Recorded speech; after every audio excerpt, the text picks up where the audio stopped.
में जो भी प्रगति हुई, काफ़ी उल्लेखनीय प्रगति हुई है पिछले 20 सालों में, उसको हम लोग और आगे ले जाएंगे।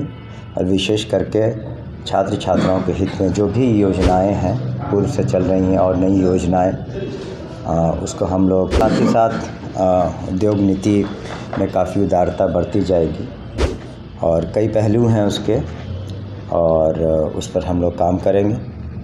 और निश्चित रूप से शिक्षा भी ओरमा ग्रुप, जो सोचता है वो करता है, आपके अपने सपनों का आशियाना। मैं हूं अभिषेक और आप देख रहे हैं भारत लाइव। मंत्री पद के ग्रहण के बाद लगातार तमाम मंत्री अपने पदभार ग्रहण कर रहे हैं। इसी दौरान शिक्षा विभाग के मंत्री सुनील कुमार ने आज अपना पदभार ग्रहण किया। इसी दौरान उन्होंने कुछ महत्वपूर्ण आदेश अपने अधिकारियों के दिए और कुछ निर्देश दिए, जो कि डिजिटल एजुकेशन पे बात करें और तमाम लैब, जो कंप्यूटर लैब हैं स्कूल में, वो बंद पड़े होते हैं, सुचारू रूप से कार्य नहीं करते, इन सब को लेकर उन्होंने ज़रूरी निर्देश दिया। वही दूसरी तरफ बात करें अटेंडेंस को लेकर, जो कि डिजिटल अटेंडेंस तमाम शिक्षकों का कर दिया गया है। क्या कुछ कह रहे हैं, छोड़ जाते हैं उनके बयानों के साथ, सुनिए। सभी को नमस्कार। और सबसे पहले हम माननीय मुख्यमंत्री श्री नीतीश कुमार जी को अपना आभार प्रकट करते हैं उनके प्रति, क्योंकि उन्होंने हमें भोरे से चुनाव दोबारा लड़ने का मौका दिया और वहाँ की जनता को भी हम अपना आभार प्रकट करते हैं कि उन्होंने अपने मतों से हमें अपने प्रतिनिधि के रूप में हमें चुना।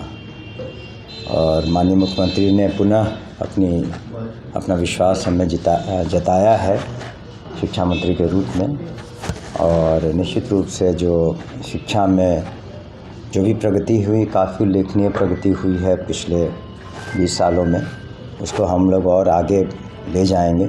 और विशेष करके छात्र छात्राओं के हित में जो भी योजनाएं हैं पूर्व से चल रही हैं और नई योजनाएं, उसको हम लोग अच्छे तरीके से कार्यान्वित करेंगे, ताकि बिहार के जो छात्र छात्राएँ हैं उनका भविष्य उज्ज्वल हो। और विशेष करके शिक्षा की गुणवत्ता पर ध्यान दिया जाएगा। उच्च शिक्षा में सेशंस टाइम पर हों और साथ ही साथ किस तरीके से जो छात्र छात्राएँ उन्हें रोज़गार मिले, नौकरी मिले, और इन सब बातों पर ध्यान दिया जाएगा। आपने अभी आज पढ़ा ही, कैबिनेट में माननीय मुख्यमंत्री जी ने ये निर्णय लिया है कि एक बड़े पैमाने पर औद्योगिकरण कराया जाएगा और साथ ही साथ उद्योग नीति में काफ़ी उदारता बरती जाएगी और कई पहलू हैं उसके, और उस पर हम लोग काम करेंगे। और निश्चित रूप से शिक्षा विभाग के सभी हमें पदाधिकारियों का सहयोग पिछली बार मिला था और मिलेगा। और शिक्षकों से हमारी एक ही गुजारिश है कि वो मन लगा के अपने छात्र छात्राओं को पढ़ाएं, और जो भी शिक्षकों के हित में हो पाएगा वो सरकार करेगी, लेकिन उन्हें समय पर स्कूल आना पड़ेगा, अनुशासन में रहना पड़ेगा। और ये देख करके कि छात्र छात्राओं का भविष्य अच्छा हो, बेहतर हो, उन्हें पूरी लगन और निष्ठापूर्वक अपने कर्तव्यों का निर्वहन करना पड़ेगा। सर, एक आखिरी सवाल है कि अगले 5 साल में सरकार ने 1 करोड़ नौकरी देने की बात की है और शिक्षा विभाग में उसमें काम चालू हुआ है। देखिए, 1 करोड़ नौकरी की बात नहीं है, माननीय मुख्यमंत्री जी ने रोज़गार और नौकरी की बात की है। तो निश्चित रूप से सभी विभाग मिलकर के इस पर वर्क प्लान होगा और शिक्षा विभाग में जो भी कमियां हैं या जहां आवश्यकता होगी, हम लोग इसमें उसको पूरा करेंगे। नौकरियां निश्चित रूप से मिलेंगी और TRE 4 की भी परीक्षाएं होंगी।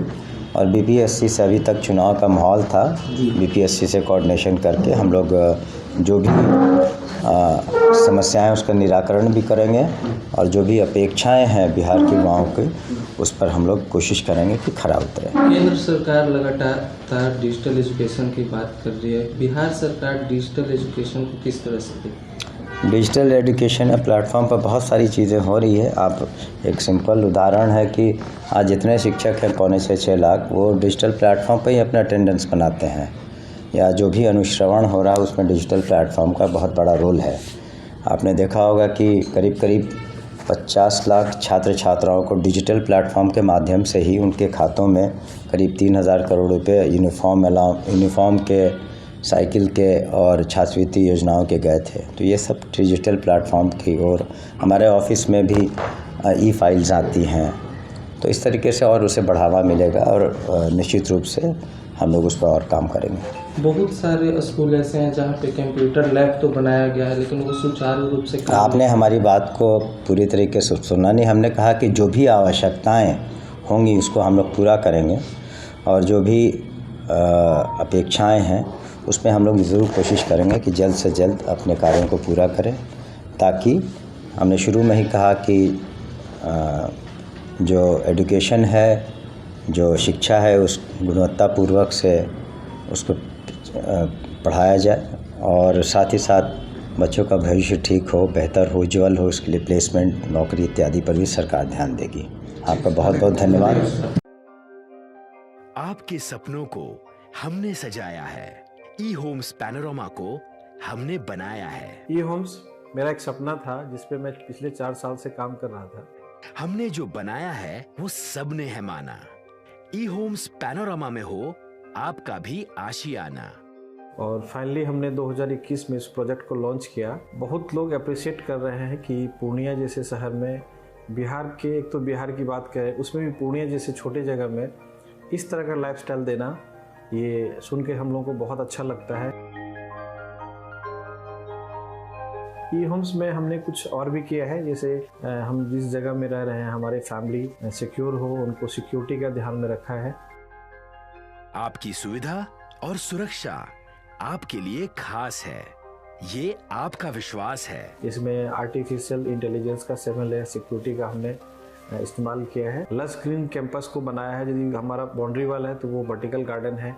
ये जितनी भी फैसिलिटी होता है एक इंटरनेशनल टाउनशिप में ई होम्स है, ये हम लोग विश्वास नहीं कर पा रहे हैं। जो भी हमारे मित्र, दोस्त या जो भी हमारे बाहर के बाहर आते हैं तो हम लोगों को बहुत अच्छा सुनने को मिलता है और बहुत अच्छा क्रेडिट मिल रहा है। वो सारा हमने सिर्फ एक बिल्डिंग नहीं बनाया, हमें एक बहुत अच्छा लाइफस्टाइल दिया ई होम्स में, और मेरा एक सपना था जिसको मैं आज फुलफिल होते हुए देख पा रहा हूँ। ये आपका आवास है। ई होम्स पैनोरमा में अब आपका निवास है।